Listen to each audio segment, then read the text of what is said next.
This election's dramatic swing to National came at a cost for Pacific Island representatives.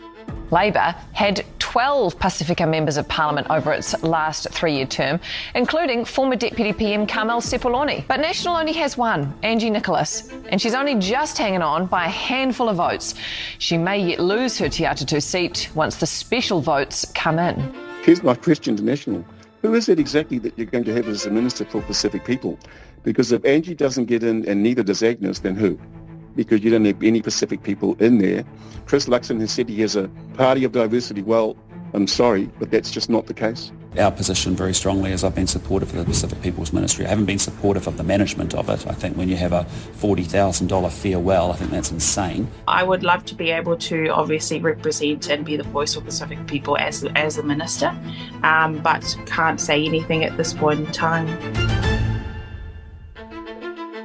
Kia ora, I'm Susana Suisuiki. I usually host RNZ's Pacific Waves, but today I'm at the detail looking at the lack of Pacific MPs in the new government and why it's a problem. Joining me is AUT University's culture lecturer, Richard Pamatatau. In this new government, it's looking like there'll be possibly 2 or even 0 Pasifika representation. What will this mean for our community? Should we really be that worried? So if we look at National over a period of time, it has had 4 MPs who we know had Pacific heritage, beginning with Anai Arthur Anai. He was National's first Pacific MP. Then he was followed by Peseta Sam Lotu Inga and Alfred Ngaro, and then Agnes Lohini, who got in 2019 on the list. So National doesn't have a great track record in terms of Pacific candidates. And actually, when I have spoken to Anai Arthur Anai and Peseta Sam Lotu Inga, they both talked about the difficulties of being inside National and how they were in many ways expected to perform in a particular way. And so that really speaks to how National thinks about this particular population group. I got the call from Sir John that I was being elevated to cabinet. What portfolios? And I said, corrections. And she said, jeepers, what did you do wrong? But some would see corrections as a poison chalice. I believe it was a true honour. To the 10,000 men and women who serve in corrections, some risking their lives every day, I salute you. It was a privilege to be your minister despite the challenges, and there were many, in that portfolio. On another level, though, it was under Sir Don McKinnon that the Ministry of Pacific People was formed. So there have been people inside National who have thought about this particular population group. And some time ago, Judith Collins, who is married to a Samoan, also was trying to find candidates. So it's not that National hasn't tried, it has, but it hasn't seemed to find the candidates who it puts up high enough on the list to be in whether or not they have an electorate. And the broader issue there is if National wants to have a Pacific MP, for want of a better term, in a safe electorate, then why haven't they got the Pacific person standing on the North Shore, or in East Coast bays, or in Tamaki, or in any of the really blue seats? So there's a problem there, and the problem for National is it assumes that a person of Pacific ethnicity would necessarily stand in what we think are the Pacific seats, so South Auckland seats.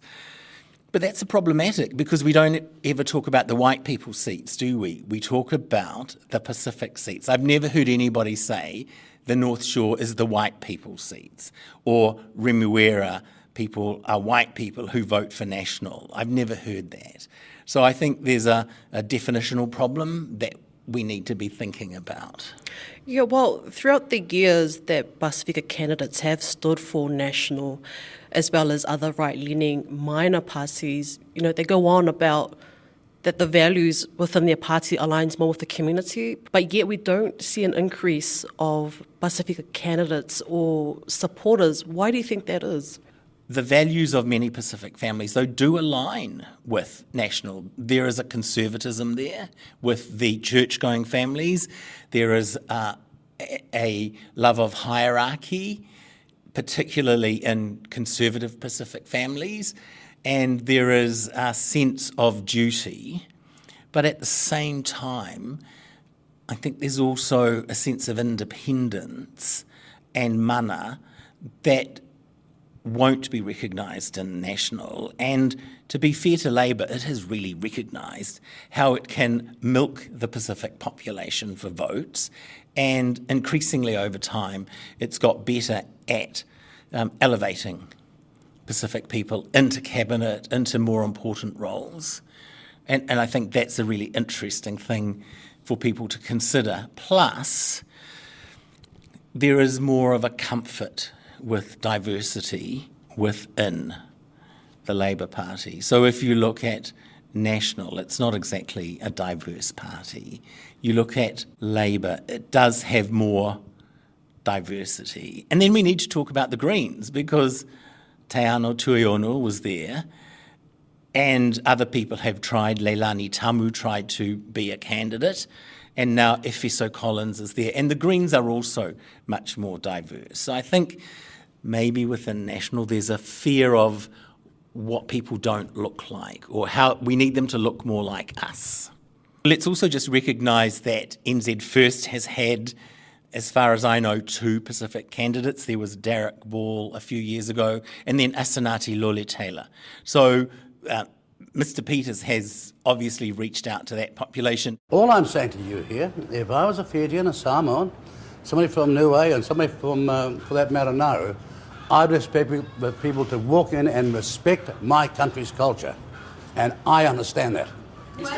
We are here to treat these people as equals, not as some senior soldiers who know best, as they're very equal. On that basis, we're going to make a lot of progress. Why doesn't National recognise the value of the Pacific MP? That's your question. It would be easy to argue that they don't understand how that population works. It would also be easy to argue that within National there is an embedded kind of racism, and Anai Arthur has spoken about the way people look at you, and Peseta Sam Lotui Inga has said similar things. Alfred Ngaro said to me when he lost his bid for the Auckland City Council that it was time to get out of the sandpit and play in the big world. I think he found it quite difficult, but he also said, I will do whatever they want me to do. I will be the person who goes to every opening, every closing. But I think once he was deeper inside, he found it a little difficult. Why have you left the National Party? Well, the truth is that I haven't left the party has left me in regards to my values and my views. I mean, I am proudly a conservative. I've got Christian conservative values as well. But over the last 3 years, we've seen that move, and it's not just me, it's been a number of us that have come to the point where we realise that actually we can no longer stand and support the party because actually those values have changed. Angie, National's possible only Pacific candidate is a very smart young woman.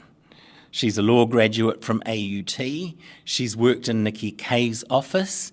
She's worked for the inquiry into abuse and care. So she is politically aware. She's also, from what I know of her, quite a quick learner. So I imagine if she has the right support around her, she will be a very effective MP. And we have to hope that National will recognise that and support her in a way and not leave her hanging out to dry and not make her, if you like, the cultural boombox for National going on and being the Brown representative at things. You have right-leaning commentators saying that the last government had a staggering number of Pacific MPs and the outcomes for the community didn't really improve. Do you buy into that narrative? I don't buy into the narrative that the number of Pacific MPs equals outcomes for the community, because that's a really shallow way of looking at things. What's good for all New Zealanders is good for the Pacific population, is good for the Asian population. What we need to grapple with is some of the specific needs of the Pacific population, and it's really easy for us to define it as South Auckland. That does not take into account middle class and upper middle class Pacific Island voters. Do you think that Mike Pero needs special treatment? Does Colin Tukui Tonga deserve special treatment? These people who are successful and happen to be islanders. The problem is, I think, there are still many areas of that population that need extra work, but that's not because they are Pacific. It's because of socioeconomic factors. It's demographic stuff, and Pacific is just part of that. Being a person of Pacific ethnicity does not code you for certain things, but being a Pacific person who has perhaps less education, lower socioeconomic status, etc., does place you in a position where you will need extra support. But that has been coming, and there's been work done on that. Also joining in on the talanoa is Kalia Strong, a senior journalist at Pacific Media Network. Kalia recently moderated the Pacific Candidates Election Debates, a collaboration between RNZ Pacific and PMN News. I started off asking Kalia what were her thoughts on mainstream media's coverage of Pasifika issues. I think they were mainly overlooked. Like, when we talk mainstream, and this is, you know, everyone's trying to do the best job, but you are going to your audience, your listener base. So especially if it was something like News Talk ZB, they tend to be a more right-leaning listener audience, and perhaps those with higher incomes and those that are more likely to vote national. This is just being very broad here, but that does seem to be the white, slightly upper middle class listenership that it does appeal to. And so when you have discussions around are there inequities in the health system, and what about school outcomes, it suddenly becomes this, you know, why do Pacific children have the lowest attendance, instead of figuring out what are the driving factors behind that. And no person wakes up and says, I don't want to send my kids to school just for the sake of it, or I don't want to feed my children, or, you know, no one wants to have the struggle. And so I think sometimes when you look at it from a mainstream perspective, it becomes too black and white, when really, as we know as Pacific journalists, it's much more nuanced. Do you think there were some missed opportunities, though? I mean, one of the things that I noticed in both One News and News Hub's election coverage was the lack of Pacific commentators on that panel. I was quite baffled because we had a Pasifika Deputy Prime Minister, we had so many Pacific MPs, and then the News Hub political editor, made a comment. She said something along the lines of, who is this national candidate that's standing for Te Aratu? Do we always have to fill in the gaps when it comes to mainstream media to serve our Pacific audiences? I think it's a constant fight to make sure our voice is heard. And interesting you bring up the TV debates, because I feel like the questions that were from the public quite often were from Pacific people, and then annoyingly their questions weren't answered. It turned into like this back and forth between the leaders about who'd done a worse job, or who was, rather than actually answering the person's question. So it was a source of frustration, but I think it almost exacerbates the concept that, are we actually hearing, are we actually listening to the issues, or does it get kind of sidetracked into a different political narrative? Would the lack of Pacific MPs then be an incentive for this new government to abolish the Ministry for Pacific Peoples? It'll be quite awkward if a non-Pasifika person was its minister, right? Yeah, and we actually had David Seymour on our programs, and our host Gabby Solomon hit him up about speaking for Pacific peoples. As we know, Pacific people already have a marginalised voice, and when someone comes in and tries to speak for them, that we know that's problematic. Speaking of disrespect, a lot of Pacific people feel a bit disrespected by the comment or or the joke that you said that you made, about the Guy Fawkes joke, in terms of bombing the Ministry of Pacific Peoples. Have you changed your stance on any apology or any of that? No, I haven't. I'll give you some feedback I got just yesterday. Proud of you and your team, David. Strong leadership. I'm one of many women and Samoans who detest condescending diversity appointments, so stay strong. New Zealand needs you and your team. So, you said something earlier about it's no secret about how Pacific people think. First of all, I actually just want to challenge you gently on that. I don't think all Pacific people think the same. There's a range of views. So there are Pacific people who agree with me and Pacific people who disagree with me. And so we know the importance of having a ministry that's been set up since the 1970s.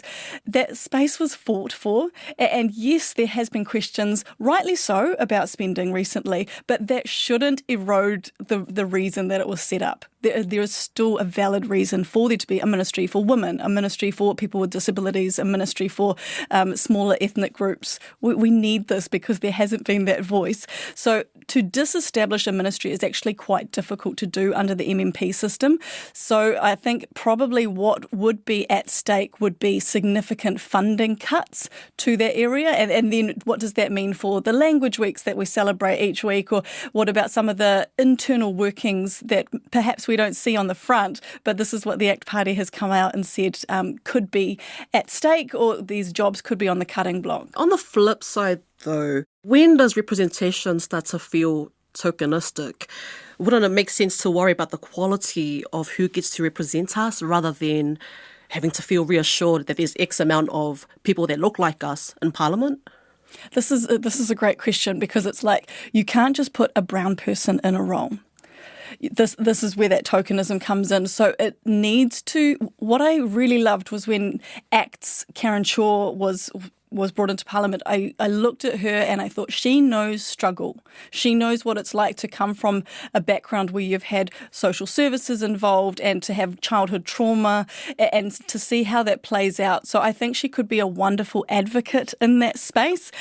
Whether that voice will fit within the ACT Party's values, I don't know. But I feel like, yes, we need diversity of experience. And especially when we talk about Pacific representation, how many of these MPs have experienced struggle? How many have walked into a Winds office? How many have had, relationship breakdowns or things that are these cultural nuances where you kind of don't speak up for the greater good, or you might be carrying the family burden for other areas. So I think all of these things need that life experience, which perhaps we don't have if you're in this position of privilege that comes from being in Parliament. And what do you think about the momentum that was spurred on by the Dawn Raid's apology? Do you think this is the last time we'll be talking about the overstairs amnesty, considering National's strong stance to not have it at all? I'm shaking my head at this because it crashed and burned,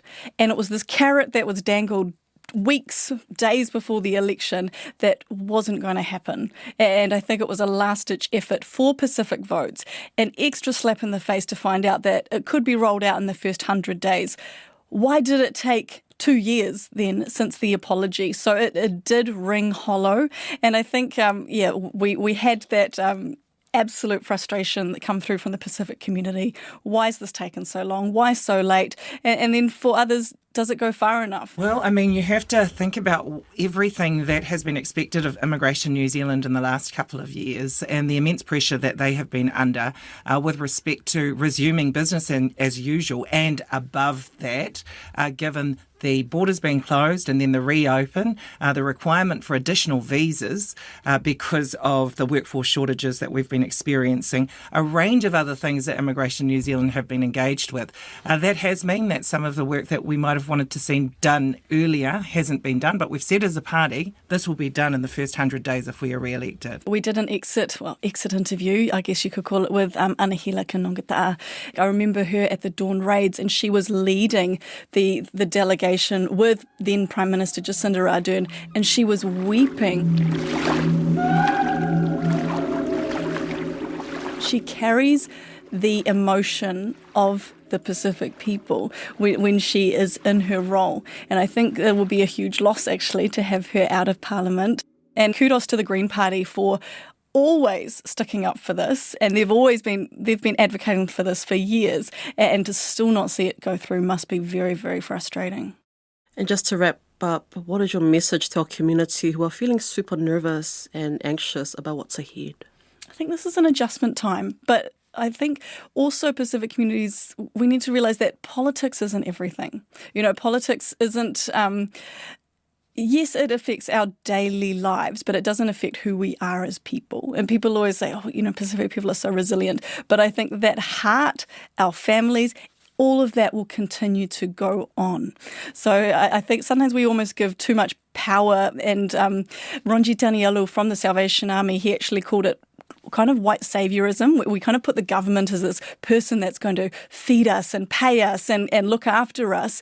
But we have those tools ourselves. Yes, some of them are made more difficult under existing structures, but I think, yeah, the government isn't there to be our parent. They're there to support systems, but we've got the tools to make it happen. How easy that is or isn't, yeah, does revolve slightly around the government. We talk about representation. It's like, come on, where are these voices? And I know that some of the people at my work are on the board at their high schools, and it's like, yes, you know, they're still sometimes the only Pacific or brown person in the room. And I hate that that's still a thing. I hate that it's still like first Pacific woman to be Deputy Prime Minister.